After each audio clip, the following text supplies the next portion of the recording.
रब्बा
बिना पढ़ाई के हो जाएगा मेरे सपनों का पतन, पर जब भी पढ़ने बैठता हूँ पढ़ाई में नहीं लगता मेरा मन, पर जब भी पढ़ने बैठता हूँ पढ़ाई में नहीं लगता मेरा मन। मन करता है फेसबुक इंस्टाग्राम पे थोड़ी देर और ऑनलाइन रहूं, मन करता है अपोजिट सेक्स से बस चैट करता रहूं, मन करता है दोस्तों के साथ मस्ती करता रहूं, मन करता है पॉर्न और डिस्ट्रैक्शन वाली वीडियो देखता रहूं। मैं कुछ और देखना चाहता हूं, ये कुछ और दिखाया जा रहा है, मैं कुछ और देखना चाहता हूं, ये कुछ और दिखाया जा रहा है। मेरा मन मुझे बस घुमाए जा रहा है, घुमाए जा रहा है। अबे चुप, मन घुमा रहा है तुझको?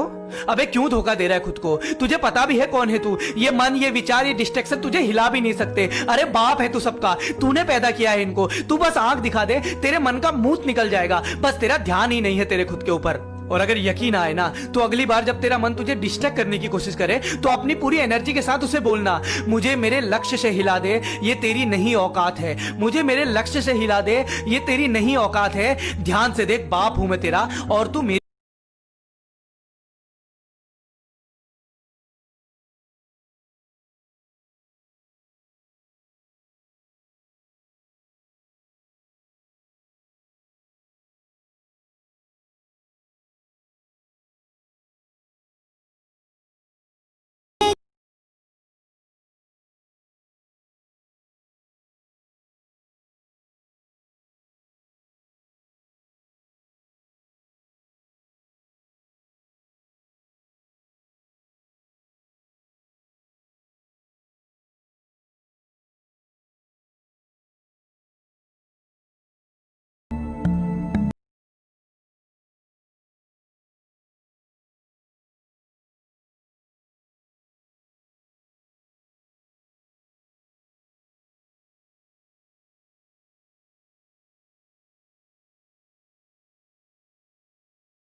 ये सीढ़ियां उन्हें मुबारक हो जिन्हें सिर्फ छत तक जाना है।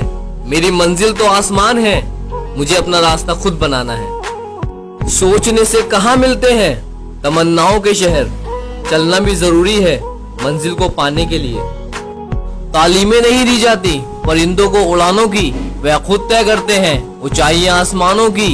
जो रखते हैं हौसला आसमान छूने का, वो नहीं करते परवाह जमीन पे गिर जाने की।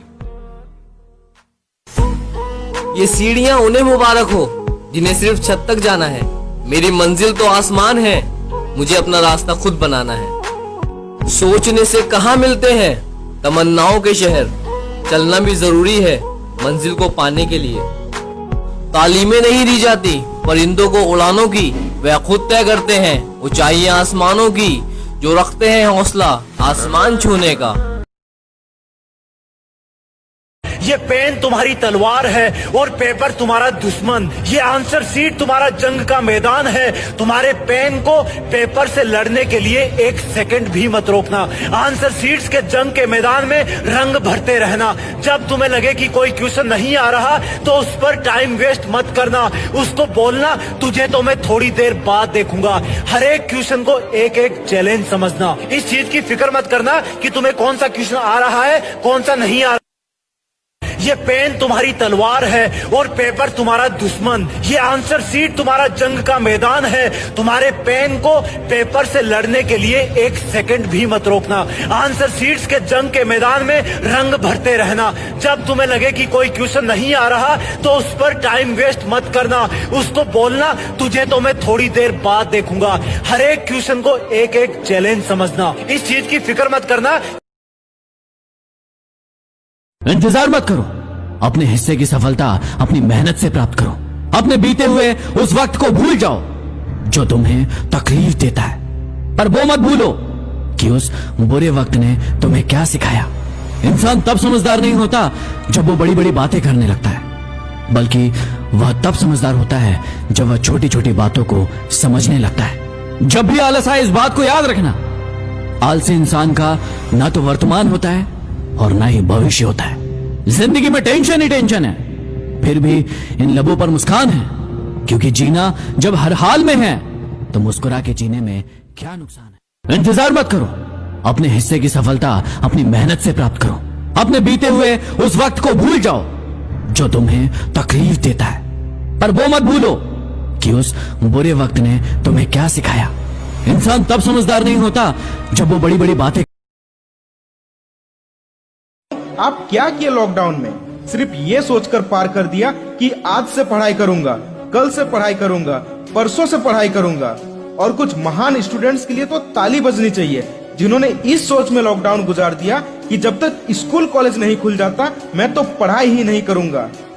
भले अभी स्कूल कॉलेज खुलने में देरी है, पर एग्जाम तो होने वाला है क्योंकि ये जरूरी है। कैसे करोगे तैयारी? आप क्या किए लॉकडाउन में? सिर्फ ये सोचकर पार कर दिया कि आज से पढ़ाई करूंगा, कल से पढ़ाई करूंगा, परसों से पढ़ाई करूंगा। और कुछ महान स्टूडेंट्स के लिए तो ताली बजनी चाहिए जिन्होंने इस सोच में लॉकडाउन गुजार दिया कि जब तक स्कूल कॉलेज नहीं खुल जाता मैं तो पढ़ाई ही नहीं करूंगा। भले अभी स्कूल कॉलेज खुलने में देरी है, पर एग्जाम तो होने वाला है क्योंकि ये जरूरी है। कैसे करोगे तैयारी? आप क्या किए लॉकडाउन में? सिर्फ ये सोचकर पार कर दिया कि आज से पढ़ाई। अब मुझे पढ़ना है और मेरे से हो ही नहीं रहा है। जैसे कि अगर मुझे दीवार में कील ठोकनी है और हम ठोक रहे हैं, मुझे पता ही नहीं है कि पीछे कोई छड़ लगा हुआ है जो हमें रोक रही है, लेकिन हम जबरदस्ती ठोके जा रहे हैं। कील टेढ़ा हो रहा है, टूट जा रहा है, लेकिन कोई और उठाकर फिर से ठोक रहे हैं, फिर टूट जा रहा है, और ऐसा ही करते जा रहे हैं। मोटिवेशन तो है बहुत पावरफुल वर्ड, लेकिन इससे 1000 गुना पावरफुल कोई और वर्ड है जो इसको बनाया, वो है अंडरस्टैंड। अब मुझे पढ़ना है और मेरे से हो ही नहीं रहा है। जैसे कि अगर मुझे दीवार में कील ठोकनी है और हम ठोक रहे हैं, मुझे पता ही नहीं है कि पीछे कोई छड़ लगा हुआ है जो हमें रोक रही है, लेकिन हम जबरदस्ती ठोके जा रहे हैं। कील टेढ़ा हो रहा है, टूट जा रहा है, लेकिन कोई और उठाकर फिर से ठोक रहे हैं, फिर टूट जा रहा है, और ऐसा ही करते जा रहे हैं। मोटिवेशन तो है बहुत पावरफुल वर्ड, लेकिन इससे 1000 गुना पावरफुल कोई और वर्ड है जो इसको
कि M2:R2 इसका हिंदी में अर्थ क्या होता है? इसका हिंदी में अर्थ है ने वाला हूं, या ने वाला है, या ने वाले हैं, या ने को हूं, या ने को हैं। अगर मैं बताऊं एक एग्जांपल, जैसे मैं जाने वाला हूं, मैं खाने को हूं, मैं जाने को हूं, है ना। तो ऐसे जो सेंटेंसेस जब आपको मिल जाए कहीं पे भी, तो समझ जाइए कि आपको M2:2 या R2 इन तीनों में से किसी एक का प्रयोग कर डालना है। ओके, आइए समझते हैं इसके स्ट्रक्चर को। दोस्तों सबसे पहले आपको क्या करना है, समझ जाइए स्ट्रक्चर, दैट इज कि subject plus is M R में कोई भी एक लगेगा, प्लस टू भी1, है ना। भी का यानी कि वर्ब का पहला फॉर्म ही इसके साथ लगेगा, subject plus is M R plus two plus भी1, है ना। एग्जाम्पल में एक लेता हूं ताकि आपको क्लियर हो जाए। जैसे सब्जेक्ट की जगह पे आई को रख दिया और आई के है, ठीक है, ध्यान से।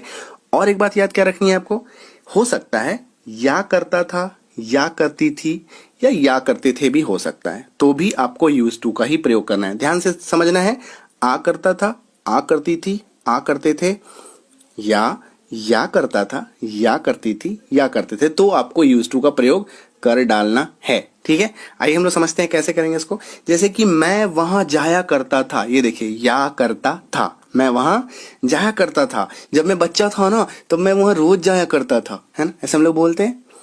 तो इसको देखिए ऐसे कैसे ट्रांसलेट आप करेंगे। तो चूंकि या करता था दिख गया, तो आपको लगा देना है यूज टू, ठीक है। और क्योंकि मैं है तो मैं के लिए आई हो गया, ठीक है। जाना, जाया करता था तो जाना के लिए आ गया गो, आई यूज टू गो। कहाँ जाते थे, वहां जाते थे, तो वहां के लिए इंग्लिश हो गया there, I use to go there, ठीक है। घबराइएगा मत, ठीक है।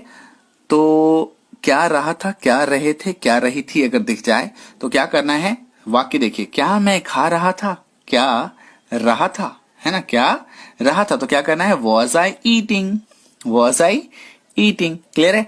अब सवाल यह है कि वॉज और वर का प्रयोग कहां करना है। दोस्तों वॉज का प्रयोग आपको करना है आई ही सी इट नेम के साथ, आई ही शी इट नेम के साथ, और वर का प्रयोग करना है यू वी दे के साथ। क्लियर है, वर का प्रयोग होगा यू वी दे के साथ। तो अगर वाक्य हो कि क्या वह खा रहा है, क्या वह खा रहा था, सॉरी, क्या वह खा रहा था, ठीक है। तो वॉज ही ईटिंग, क्या आप खा रहे थे, वर यू ईटिंग। क्लियर है। चलिए लेते हैं अगला। अगला है, अगर वाक्य रहे थे, क्या रही थी, तो वाक्य की शुरुआत होगी वॉज या वर से। दोस्तों कुछ लोग इसको वाज या वेयर बोलते हैं, वो गलत उच्चारण है।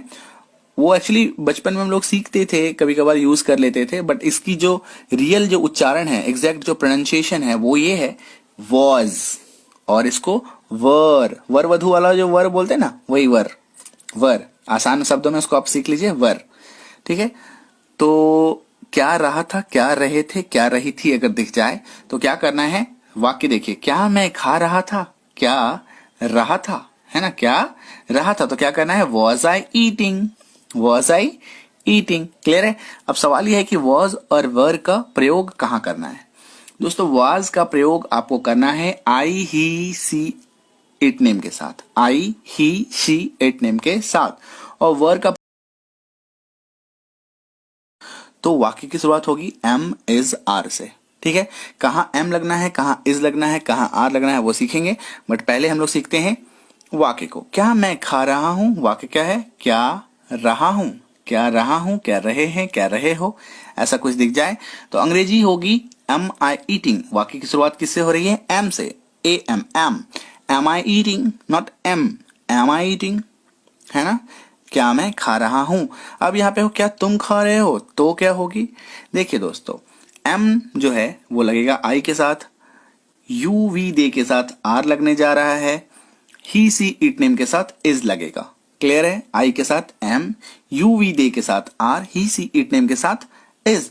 तो अगर वाक्य अगर होगी कि क्या आप खा रहे हैं, क्या आप खा रहे हैं, are you eating, are you.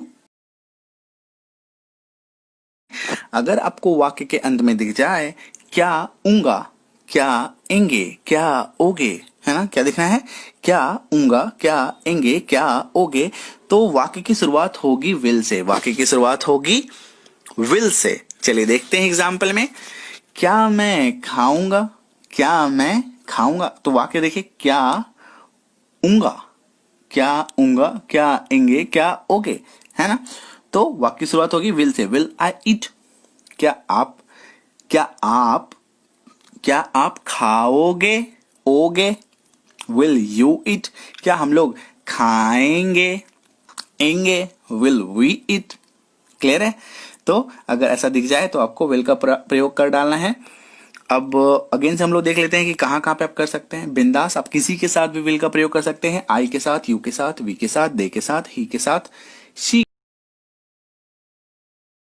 अगर आपको वाक्य के अंत में दिख जाए क्या ता था, क्या ते थे, क्या ती थी, अगर ऐसा दिख जाए तो वाक्य की शुरुआत होगी डिड से, वाक्य की शुरुआत होगी डिड से। एग्जाम्पल में समझिए, क्या मैं खाता था, क्या मैं खाता था। शुरुआत है क्या और लास्ट में क्या है? ता था, ती थी, ते थे, ऐसा कुछ भी हो, है ना? तो वाक्य डिड से शुरू होगा, इंग्लिश होगी did I it, did I it. क्या आप खाते थे, डिड यू इट। क्या आप खाते थे, डिड यू इट। क्या हम लोग खाते थे, डिड वी इट। क्या वे लोग खाते थे, डिड दे इट। तो अब सवाल आता है कि जैसे डू जो लगता था वो आई यू वी दे के साथ लगता था और डज लगता था ही सी इट नेम के साथ, तो डिड की क्या कहानी है? डिड की कहानी बिल्कुल सिंपल है दोस्तों।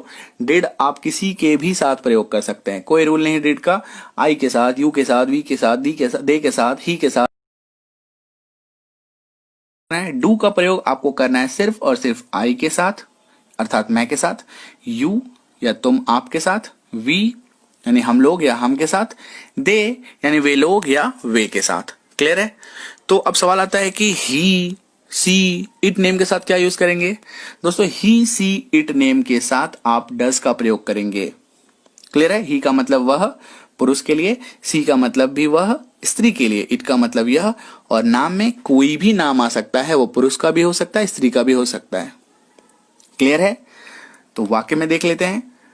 तो डज आपको कहां कहां करना है? तो वाक्य आपको क्या मिलेगा? वाक्य में क्या ता है, क्या ती है, तो वाक्य की शुरुआत होगी डज से। एग्जाम्पल देखिए, क्या वह खाता है, तो क्या ता है, तो does he it, does he it, और डज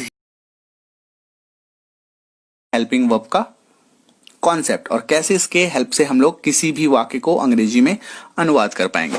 दोस्तों अगर आपको किसी हिंदी वाक्य के अंत में क्या ताहूं, क्या ते हो, क्या ते हैं दिख जाए तो समझ जाइए कि वाक्य की शुरुआत करनी है आपको डू से, वाक्य की शुरुआत करनी है डू से। चलिए समझते हैं कैसे।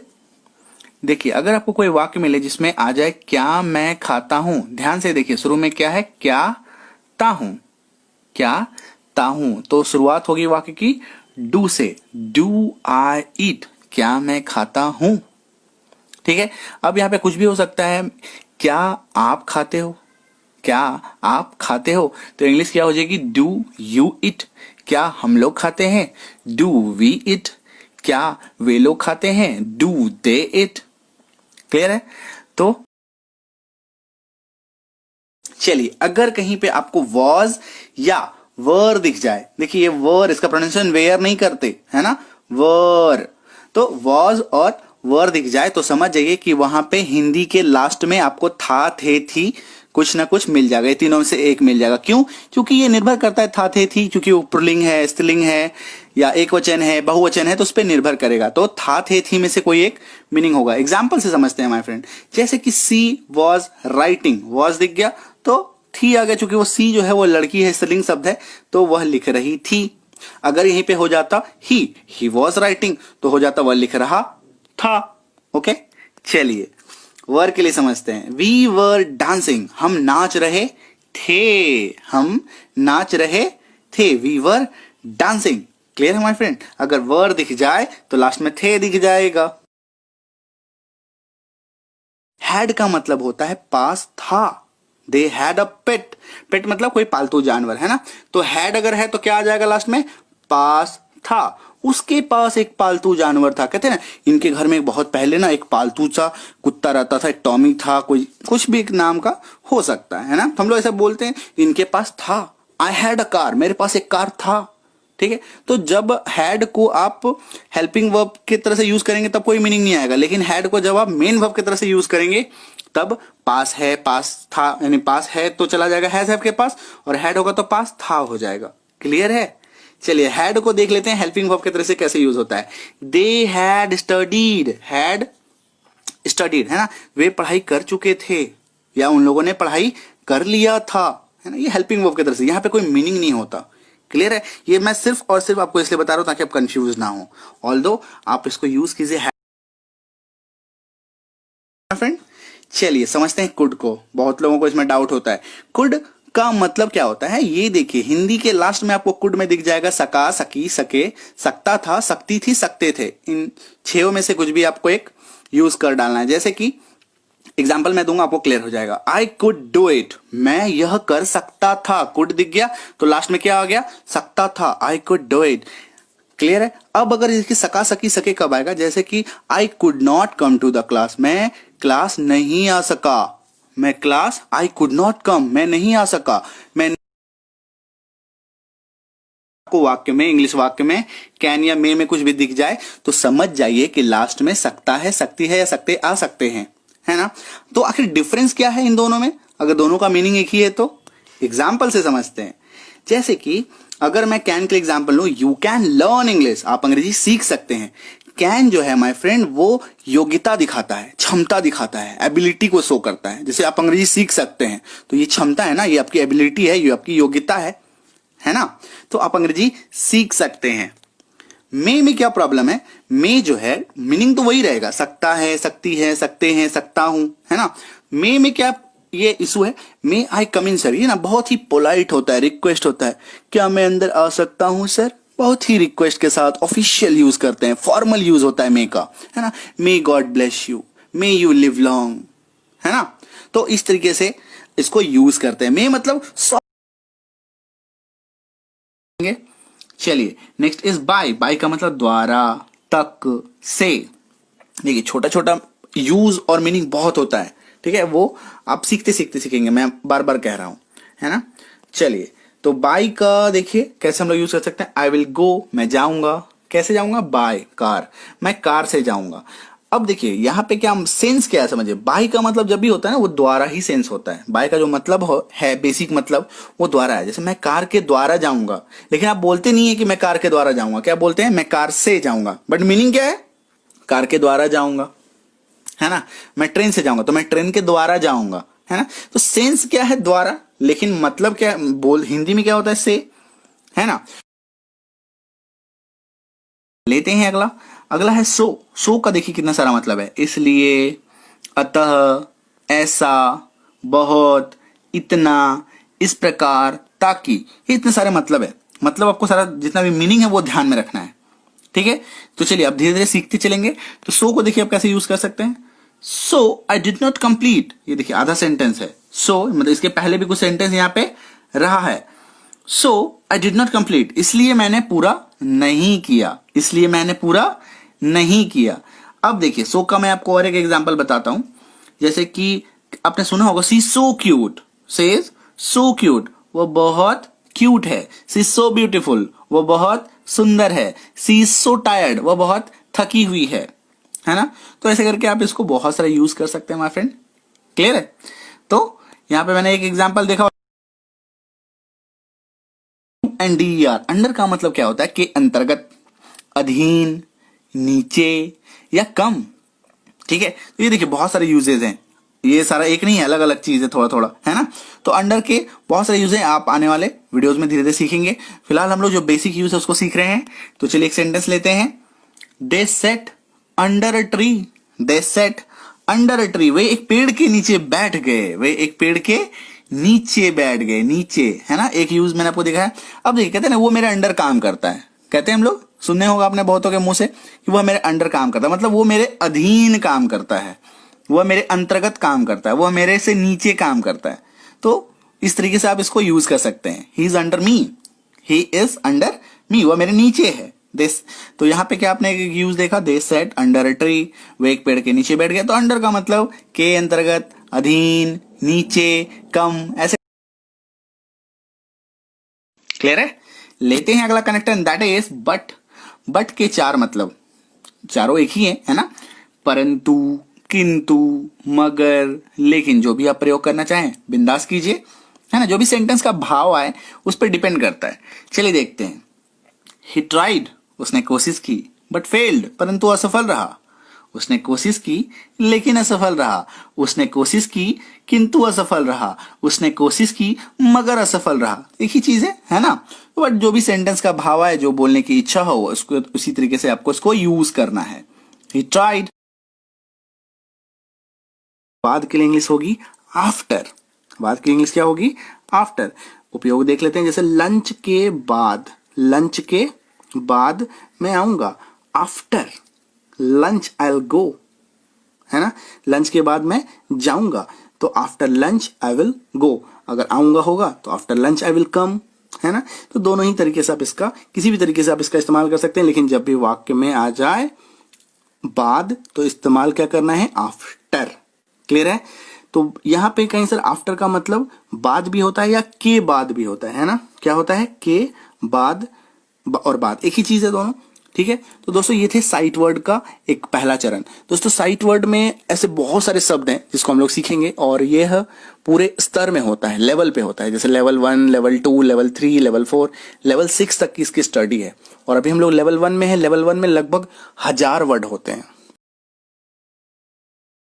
चलिए नेक्स्ट इज, जब भी आपको वाक्य में दिख जाए था, थे, थी, लगेगा वॉज या वर, वॉज या वर।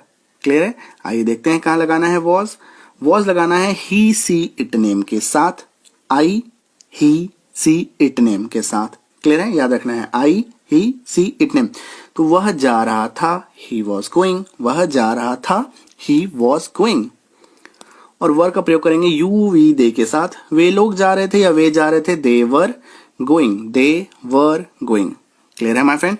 नेक्स्ट इज के लिए। के लिए क्या आप इस्तेमाल करेंगे? फॉर का, FOR। यह मेरे लिए है, दिस इज फॉर मी। यह मेरे लिए है, दिस इज फॉर मी। ठीक है? तो फॉर के लिए यहां पे क्या आ गया? चलिए नेक्स्ट इज ताकि। ताकि के लिए इंग्लिश होता है सो दैट। ताकि के लिए क्या होता है? So that. अब यहाँ पे कुछ के मन में फिर से प्रश्न आएगा कि सर सो का मतलब तो इसलिए होता है, और दैट का मतलब तो आपने बताया कि की होता है, इसलिए की, है ना? तो सो दैट फिर से हो जाएगा। फिर सो वह भी हो सकता है क्या? सो मतलब इसलिए, दैट मतलब वह नहीं। सो दैट एक परफेक्ट पेयर है, एक जोड़ा है जिसका मतलब होता है ताकि। ठीक है? ध्यान रखना है। सो दैट एक जोड़े में इस्तेमाल होने वाला शब्द है जिसका मतलब होता है ताकि। अब इस्तेमाल मैं आपको सिखाता हूं, इसको आप कैसे करेंगे माय फ्रेंड। जैसे कि अगर आपको कहना हो कि जैसे कि अरे आप जल्दी से जल्दी मेरा पेमेंट कर दो ताकि मैं घर जा सकूं, आप जल्दी से जल्दी मेरा काम कर दो ताकि मैं घर जा सकूं। तो ताकि एक शब्द आया, तो जब भी ताकि आ जाए तो मैं जा सकूं, ताकि के लिए यूज करेंगे सो। पे टू, V1 के जगह पे read. I am to read, इसका हिंदी में अर्थ होगा मैं पढ़ने वाला हूं या मैं पढ़ने को हूं, एक ही बात है। ओके? अब सवाल पैदा होता है ये दोस्तों कि इज, एम, आर, ये तीनों का प्रयोग कब और कैसे करना है, कहाँ करना है, कैसे समझे कि कहाँ पे करना है ना? तो घबराइएगा मत, मैं बता रहा हूं सभी समाधान बिल्कुल आसान भाषा में। देखिए समझिए, इज, एम, आर जो है वो कैसे कैसे यूज होगा देख लीजिए। एम का प्रयोग आप आई के साथ करेंगे, इज का प्रयोग आप ही, सी, इट, नेम, या ये चारों में से कोई भी एक आपको दिख जाए तो आपको इज का प्रयोग कर डालना है, और आर का प्रयोग आपको करना है यू, वी, दे, है ना? आई का मतलब मैं होता है, मैं के साथ हमेशा एम का प्रयोग करना है। ही का मतलब वह, सी का मतलब वह फीमेल के लिए, इट का मतलब यह नाम, कोई भी नाम हो सकता है, सोहन, रोहन, रीता, गीता, है ना? उसके साथ आपको इसका प्रयोग करना है, और आर का प्रयोग करना है यू, वी।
आज की मेहनत तुझे कल पहचान देगी, कि तेरी आज की मेहनत तुझे कल पहचान देगी।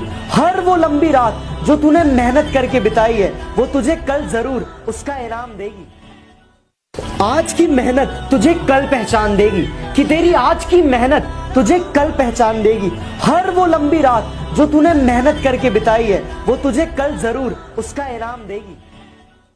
आज की मेहनत तुझे कल पहचान देगी, कि तेरी आज की मेहनत तुझे कल पहचान देगी। हर वो लंबी रात जो तूने मेहनत करके बिताई है, वो तुझे कल जरूर उसका इनाम देगी। आज की मेहनत तुझे कल पहचान देगी, कि तेरी आज की मेहनत तुझे कल पहचान देगी। हर वो लंबी रात जो तूने मेहनत करके बिताई है, वो तुझे कल जरूर उसका इनाम देगी। आज की मेहनत तुझे कल पहचान देगी, कि तेरी आज की मेहनत। कि न डूबने देता है कोई, न कोई तैराता है। न डूबने देता है कोई, न कोई तैराता है। अरे मुझे वो तो करने दो जो मुझे आता है। न डूबने देता है कोई, न कोई तैराता है। अरे मुझे वो तो करने दो जो मुझे आता है। नाक तक जो आ गया पानी, तो खुद भाप लूंगा काबिलियत अपनी। तू कौन है जो मुझे मेरी औकात बताता है। कि न डूबने देता है कोई, न कोई तैराता है। न डूबने देता है कोई, न कोई तैराता है। अरे मुझे वो तो करने दो जो मुझे आता है। न डूबने देता है कोई, न कोई तैराता है। अरे मुझे वो तो करने दो जो मुझे आता है। नाक तक जो आ गया पानी, तो खुद भाप लूंगा काबिलियत अपनी। तू कौन है जो मुझे मेरी औकात बताता है। कि न डूबने देता है कोई, न कोई तैराता है। न डूबने देता है कोई, न कोई तैराता है।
आजा आजा जिंद शामी आने के तले, आजा जरी वाले नीले आसमाने के तले।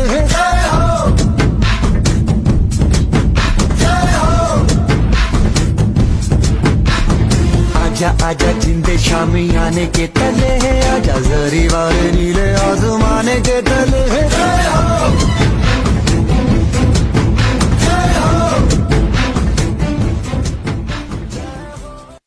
आजा आजा जिंद शामी आने के तले, आजा जरी वाले नीले आसमाने के तले।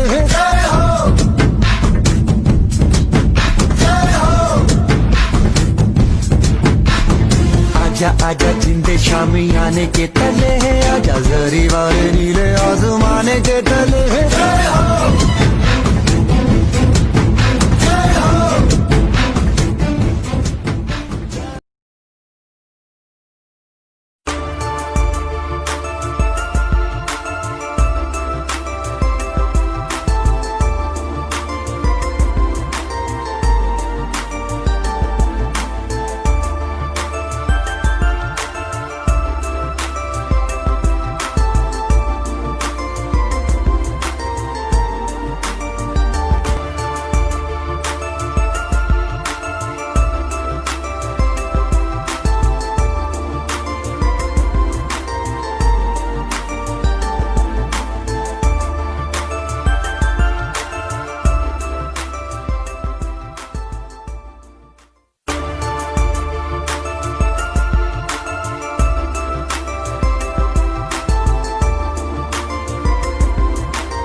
तेरी अदा भी है झोंके वाली, झोंके गुजर जाने दे।